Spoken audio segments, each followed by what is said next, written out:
Hey everyone! It is week 8. Sing school is coming to an end, or maybe it is, or maybe it isn't for you, depending on how far you've got so far with the program. If you've got to the end of week 8, well done. You have done an amazing job to get through all of the things on the program within that time frame, because there's a lot to get through and it isn't the end of it. If you have got to the end, please go back, go through things again, do the exercises, make them part of your daily regime, and just enjoy that process of development, because now you've got a huge range of things that you can practice as a singer to develop your voice, to develop your pitching, to develop your range, to develop your dynamics, to develop all the things that you want to develop with your voice, your tone, your phrasing, your support. All of the things in this program are going to help you with that. And I'm so glad that you took this journey, and no matter where you are with it, keep going, because it is worth it and you will see results, and you will definitely hear results after doing all of the exercises and listening to all the advice that I have for you within the program. Go for it and you will definitely have a greater voice by the end. So this week was the bonus week, so week 8. And I wanted to add this bonus week because I thought it was really important to look at the holistic side, or to begin to look at a holistic approach to singing, because sometimes this gets left out. We don't get time to look at this kind of thing in lessons. We don't get time to talk about this, but it's a really important thing. And what I included in this module were things that I personally find have helped me as a singer, especially later on with my development. I really wish people had talked to me about this when I first started out, because I think it would have helped me massively, especially if you are someone who wants to perform or wants to do auditions or wants to get out there and do this as a career, or you already do this as a career. And this kind of stuff really takes things to the next level, because it's not easy getting up in front of people and singing. We do deal with, a lot of pressure, a lot of anxiety, and being able to deal with that is a skill that a singer really needs to develop. So this week was kind of all about that, as well as the looking after your voice and the importance of that, which again can be forgotten about. People just dive into things and don't think that long term, that these things like warming up, drinking enough water, doing all the things to look after yourself, resting, taking time for yourself, this all makes a massive difference to how your voice will sound and perform for you. So if you look after it, it will definitely look after you, and it will sound much more beautiful and much more wonderful for you as well if you really nurture it and take care of it. So yeah, we had the looking after your vocal health this week. I also then looked at the emotional and mental sort of sides of singing, which I think is really important, because we often can have all kinds of things going through our heads when we're singing. Sometimes we're thinking, I can't do this. Am I going to hit this note? What are people thinking while I'm singing? And those things can really get in the way. They're messing up your focus. They can mess up your pitching because they start to make you feel nervous. And nerves are a massive thing to singing, because your whole system just goes down. I know, I've been there.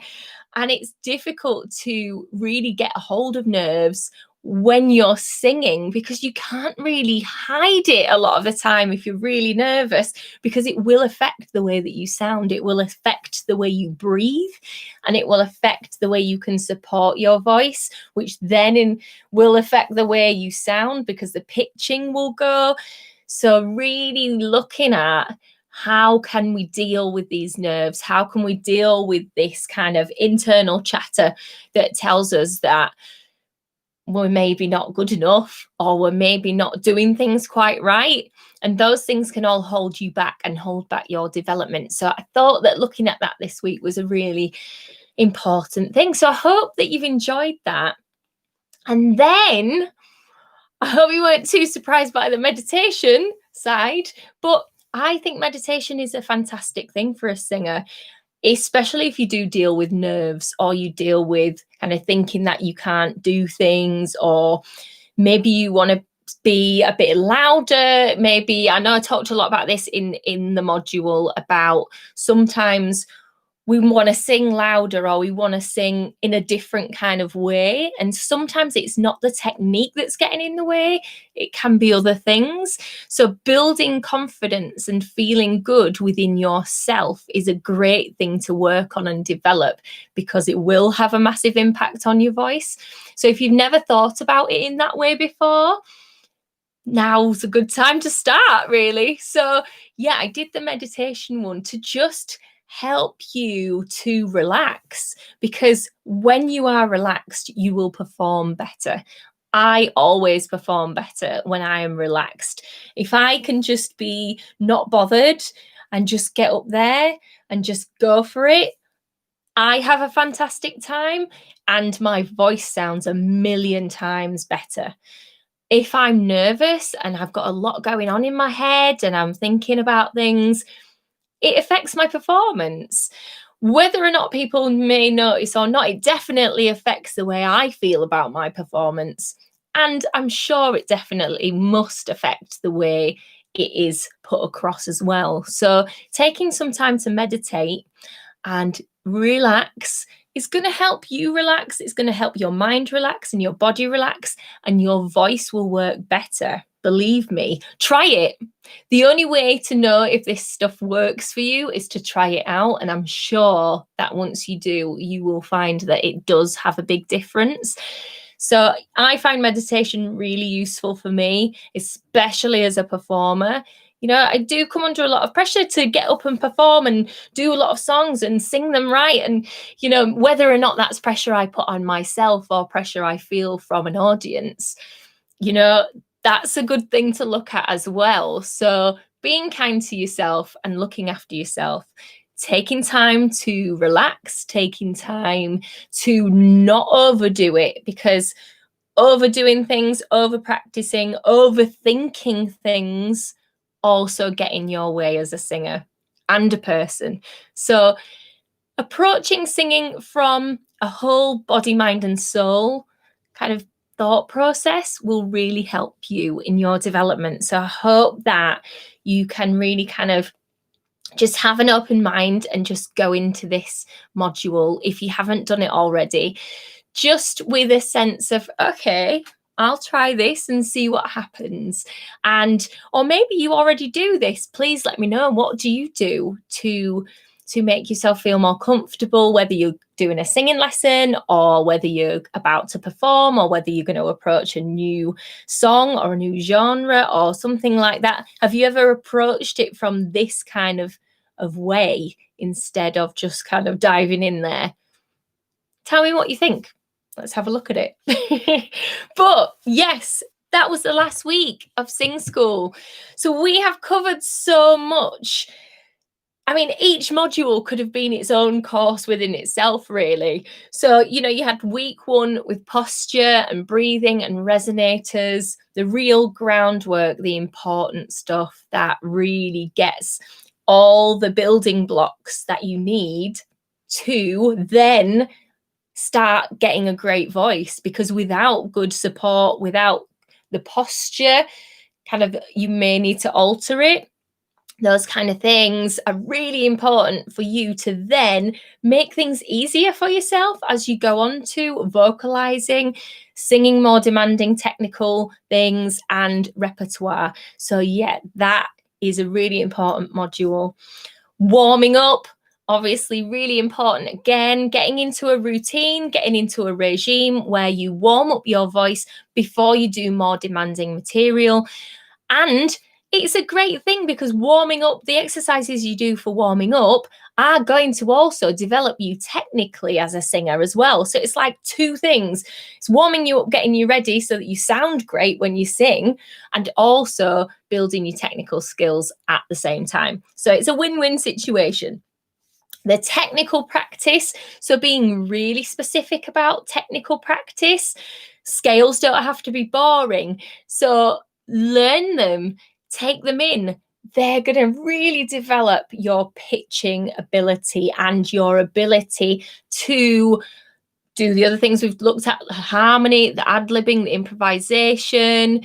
It's going to really build your oral awareness. You're going to get better sense of pitch just for everything, being really intricate with your intonation, with the scales and the arpeggios, and just being able to know how to switch between scales as well and know which are which are going to help you as a musician. It's building your theory knowledge as well in a practical way. So they are fantastic. So then we had the phrasing, dynamics, rhythm and timing, one of my favorite weeks because it's fun little songs that you can do to improve your diction, get you into good timing and feel, phrasing, so using that breath control, all of those things, fantastic things for singers to practice. Then we moved on to singing in harmony. Again, one of my favorite things to do ever is to sing in harmony. It's just such a wonderful, lovely thing. So practicing, even if you found this difficult or you haven't got to it yet or you find it difficult, this is great practice because no matter what, it's going to really build your ability to sing with someone else and not be drawn to their part, because that is the hardest thing when you start doing harmony, is that getting pulled to another part that you can hear. So really focusing on learning each part and then trying to sing each one individually and then together with the other parts, stacking them up, is going to enable your ability to hear harmony and just keep secure on your part, and just keep up the good practice with that because you will get better at it. Improvisation and ad-lib, how did it go? Did you give it a go? Did you try it? Were you confused as to whether it was right or wrong? Please ask me, send me those audios, let me have a listen, or let's have a lesson and we can have a go at all this stuff. So yeah, another great thing, fun thing to practice and go through. And then we had repertoire and performance. How's it going? Building the repertoire. Have you got some good ideas for new songs? Get those written down on the sheet that I put in there. You can print those out. You can use those, stick them up somewhere where you can see them, and it's going to remind you of the goals and things that you're going to set for yourself to really learn and build that repertoire. And then we had week 8, which I've just talked about, and that was all about a holistic approach. So yeah, a massive course, a massive program. It was a big thing for me to build as well. It took time. It took a lot of time, but I really enjoyed the process of this, and I would really love to hear your feedback of how you found the course. Did you find it easy? Did you find it difficult? What else would you like to be in there? Because you've got lifetime access now to this, and I can always tweak these things and add little other things. But there will be other courses, there will be other programs, because this is just the beginning, really. This is the getting into it and learning and developing and moving forwards with your voice. And I really hope that this has helped you. So please let me know how it's gone. Please let me know how you feel your development is going and what things have changed for you. What differences have you seen or heard? What have other people heard differences in your voice yet? See what you think. How's your pad getting built? Have you built your pad up yet? Have you got some nice songs in there in your key ready for it? Again, this is a lot to take on board, so please do take your time with it. And, little steps are better than kind of just getting overwhelmed with everything. So take your time with it and just, take it in and keep practicing. That's all that I can advise, is to practice, because if you don't practice, It will never improve. You'll never get better. If you practice, you will, because there's no way that you can. Practice makes you get better. So please enjoy all of the things that you've got going on there in Sing School. And please continue to ask me your questions, leave me your comments, let me know how it's gone. And I look forward to hearing you, hopefully, hearing you singing at some point. If you would like to take your learning further, then you can set up some one-to-one lessons with me. Just give me an email, sarah@singersadvice.com, and we can sort that out. And I will look forward to seeing you again sometime soon. So take care, everyone. Stay safe, and I will see you again very, very soon.